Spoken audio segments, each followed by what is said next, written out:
Graça, paz e alegria. A porção de hoje recomendada para a leitura da Bíblia em um ano no plano sequencial é Isaías do capítulo 20 ao capítulo 22. Isaías, ele foi casado. A sua esposa é chamada no seu livro de a profetisa. Está lá no capítulo 8, versículo 3, nós já lemos isso. Talvez então indicando que ela também profetizasse. A Bíblia menciona que Isaías teve 2 filhos, pelo menos. Eu vou dizer o nome que está na tradução que eu estou seguindo, que seria Sear-Jazub e Maer-Salal-Has-Bas. Isaías 7:3 e Isaías 8, de 1 a 4, você encontra a confirmação desses nomes. Pode ser que você encontre traduções diferentes, porque esses nomes são interpretados como simbólicos. E eles então têm significados que se referiam à própria mensagem do profeta. Vou citar aqui então o que seriam essas traduções para esses nomes, e talvez você encontre alguma coisa diferente numa tradução que você siga a leitura, e teoricamente tem que ser algo pelo menos próximo disso, ou indicando algo na direção dessas traduções. O primeiro, Sear-Jazub, significa um remanescente voltará. Então ele aponta tanto para o juízo iminente do povo que passaria por conta de ataque dos assírios, no caso de Israel, e depois também do ataque babilônico, no caso de Judá, além de apontar para a promessa de restauração. Ele está falando já da volta, do renovo que vai voltar. Mas para voltar tem que ter ido. Então ele está apontando as duas coisas, a ida e a volta. Já o segundo, Maer-Salal-Has-Bas, significa algo como rápido até os despojos, veloz é a presa, mostrando comparativamente a gravidade da devastação que Deus traria sobre a Síria, Israel e Judá. Então, o primeiro trata da volta. Para voltar tem que ir, e o segundo está falando do momento realmente dos problemas que seriam realidade, que estariam acontecendo.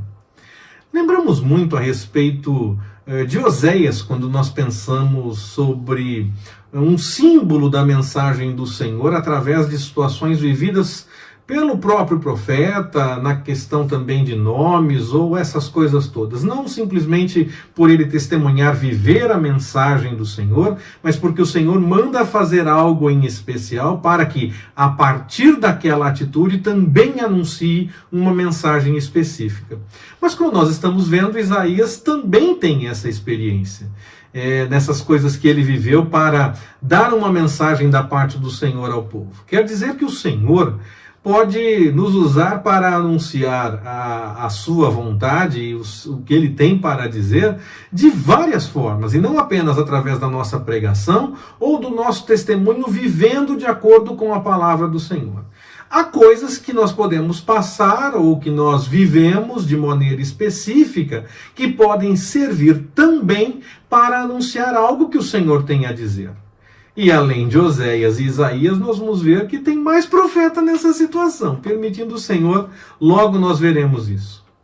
Aliás, na porção de hoje mesmo, nós vemos mais uma situação vivida por Isaías servindo de anúncio da mensagem ou de exemplo diante do que ele estava passando para começar a anunciar uma determinada mensagem, para falar algo ao povo. O fato dele andar nu e descalço por 3 anos.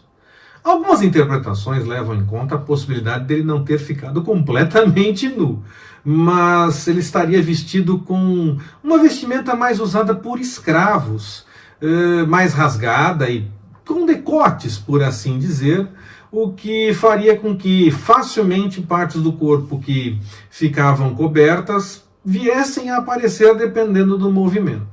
De uma forma ou de outra, quer completamente nu, quer com algum tipo ainda de vestimenta precária, Isaías mudou completamente a forma que ele se apresentava para a sociedade daquela época, com o intuito de anunciar uma mensagem da parte do Senhor.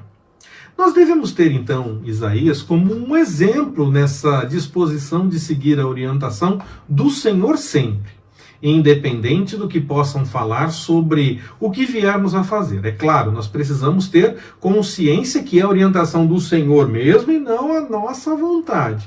E aí, quando for a vontade do Senhor, nós devemos até mesmo aceitar represálias da parte de outras pessoas. Hoje em dia, muitas vezes se fala que porque teoricamente está buscando algo melhor ou algo certo, não deve ter represálias, quando a Bíblia revela que, na verdade, aqueles que buscam a vontade do Senhor podem sim sofrer represálias. Jesus fala que esses serão bem-aventurados se estiverem vivendo de acordo com a vontade do Senhor. Nós vamos ver também no livro de Daniel, se o Senhor assim nos permitir, Sadraque, Mesaque e Abdinego, eles seguiram a vontade do Senhor e o Senhor os poupou de dentro da fornalha, mas eles tiveram que ir para dentro da fornalha.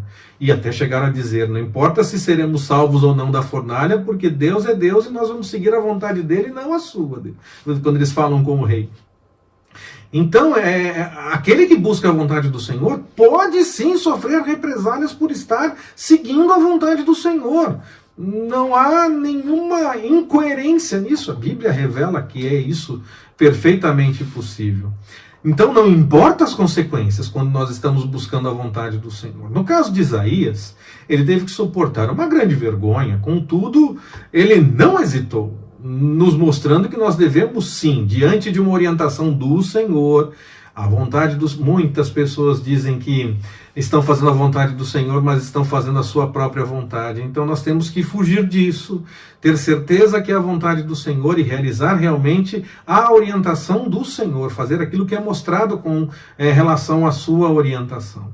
O mundo, nesse caso, quando for realmente orientação do Senhor, pode até achar que estamos ficando loucos, mas se nós estamos fazendo a vontade do Senhor, nós seguimos realizando.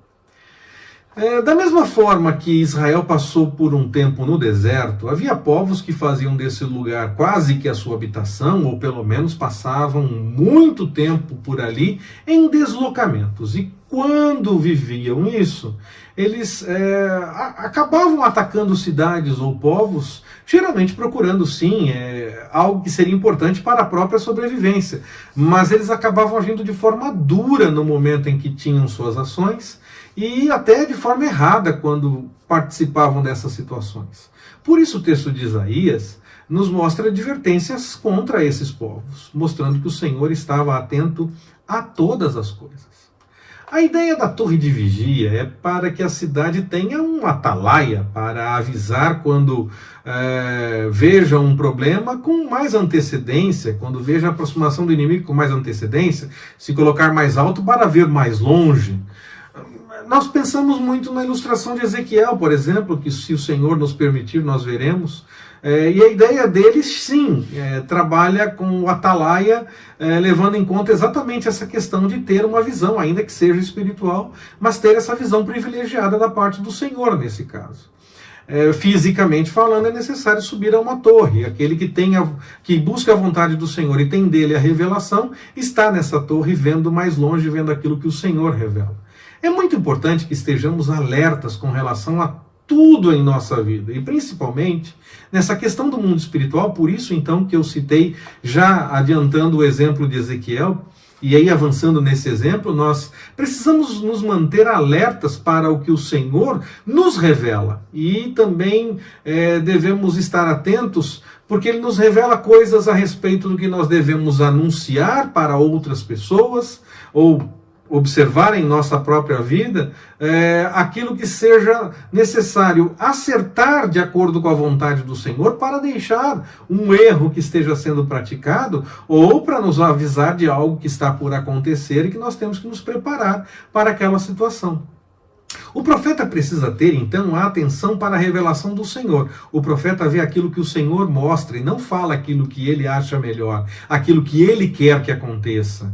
Ele pode até dizer que espera tal coisa, mas aí ele está dizendo que ele espera que ele pode esperar no Senhor tal coisa, mas o Senhor vai fazer aquilo que for a vontade dele, e não simplesmente o que nós queremos. O profeta, ele fala daquilo que o Senhor revela para ele e anuncia aquilo que o Senhor mostrou. E aí então, quando a pessoa que busca a vontade do Senhor tem essa revelação, ela acaba sendo como um atalaia, que estaria numa torre de vigia, podendo ver mais longe, só que de forma espiritual, e aí podendo ver o que o Senhor mesmo revela. E se o atalaia, quer seja fisicamente, quer seja espiritualmente, não anunciar, o problema pode se apresentar e todos podem sofrer por causa dele. Por fim, a ideia do vale da visão, aponta para a realidade espiritual de Jerusalém diante da ação das pessoas que ali estavam. A orientação era estar no alto, na torre, para ver mais longe, e ver o problema se aproximando de longe, anunciar para que se pudesse preparar, fazer a sua parte para evitar e continuar confiando no Senhor, porque de nada adiantava fazer toda a sua parte se o Senhor tivesse outro plano. Mas a visão espiritual do povo em Jerusalém era a de uma pessoa num vale, vendo abaixo do que poderia ver, longe da revelação do Senhor, antes buscando a sua própria vontade e até em outras fontes espirituais, como eles imaginavam que estavam buscando.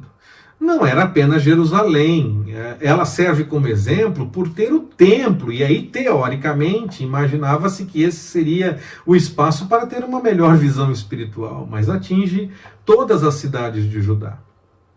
Nós precisamos buscar a orientação que vem do Senhor e a visão que Ele nos apresenta, a sua revelação.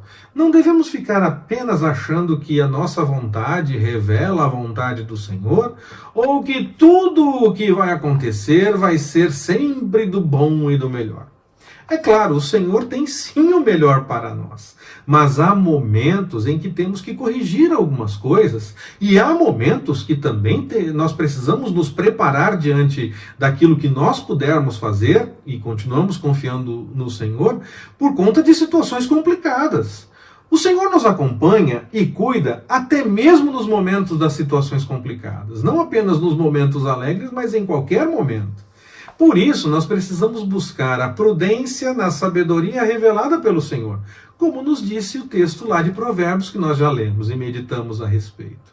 O discernimento, ele é necessário para que possamos notar e enfrentar as situações a cada dia. Isso nos ajuda também a identificar os tempos de alegria e também os de complicações que podem se apresentar na caminhada.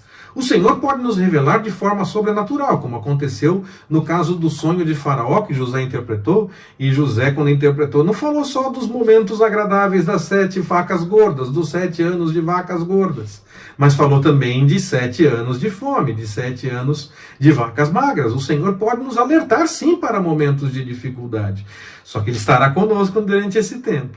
Ou nós podemos também, não apenas de forma sobrenatural, através de um sonho ou alguma forma assim, de uma revelação, nós podemos discernir diante dos acontecimentos, diante das coisas que estão acontecendo.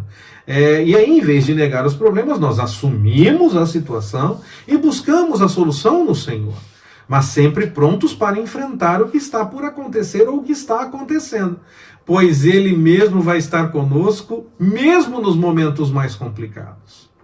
Há tempo de rir e há tempo de chorar, nos ensinou Eclesiastes.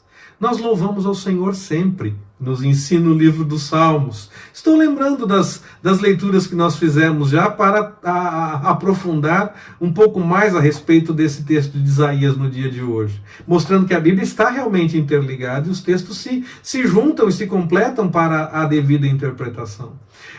Nós devemos louvar ao Senhor em todos os momentos. Nós precisamos seguir com atenção de cada momento da vida, do que está acontecendo, em vez de achar que sempre tudo estará em ordem. O Senhor estará conosco sempre, isso sim, tanto nos momentos mais tranquilos como nos momentos de tempestade. Os dois momentos existem.